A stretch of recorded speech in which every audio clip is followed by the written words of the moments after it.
வணக்கம். இன்றைக்கி நம்ம பார்க்க போகிற சமையல் ஒரு சிம்பிளான வெங்காய சட்னி தான் பார்க்க போகிறோம். இட்லி, தோசை எல்லாத்துக்குமே சூப்பராக இருக்கும். வாங்க எப்படி செய்யலாங்கிறத பார்க்கலாம்.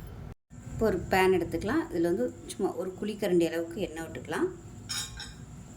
இப்போ இதில் 1 டீஸ்பூன் போல் வர கொத்தமல்லி, 1 டீஸ்பூன் சீரகம், இது கூடவே வரமிளகாய் ஒரு 15 எடுத்திருக்கேன். அது ரொம்ப குட்டி குட்டியாக இருக்குது, அதனால் ஒரு 15 எடுத்திருக்கேன். இதையும் சேர்த்துக்கலாம். சேர்த்துட்டு நல்லா வதக்கி விட்டுக்கலாம். அடுப்பு மீடியத்தில் வச்சுக்கோங்க.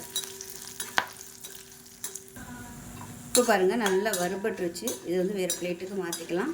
ஏன்னா அப்படியே நீங்கள் மிக்ஸி ஜாருக்கு மாற்றிக்கோங்க. எண்ணெயை வடிச்சிட்டு அப்படியே மிக்ஸி ஜாருக்கு மாற்றிக்கலாம். இப்போ பாருங்கள், எல்லாத்தையும் மிக்ஸி ஜாரில் சேர்த்தாச்சு. இதில் மீடியம் சைஸாக ஒரு பெரிய வெங்காயம் சின்னதாக கட் பண்ணிட்டு இதை சேர்த்துக்கலாம்.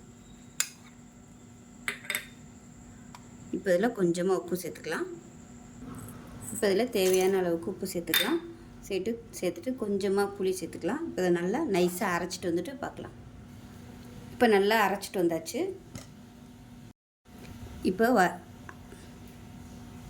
இப்போ வரமிளகா, மல்லியெல்லாம் வதக்கின அதே எண்ணெயில் நம்ம அரைச்சி வச்சுருக்க இந்த பேஸ்ட்டை சேர்த்துக்கலாம்.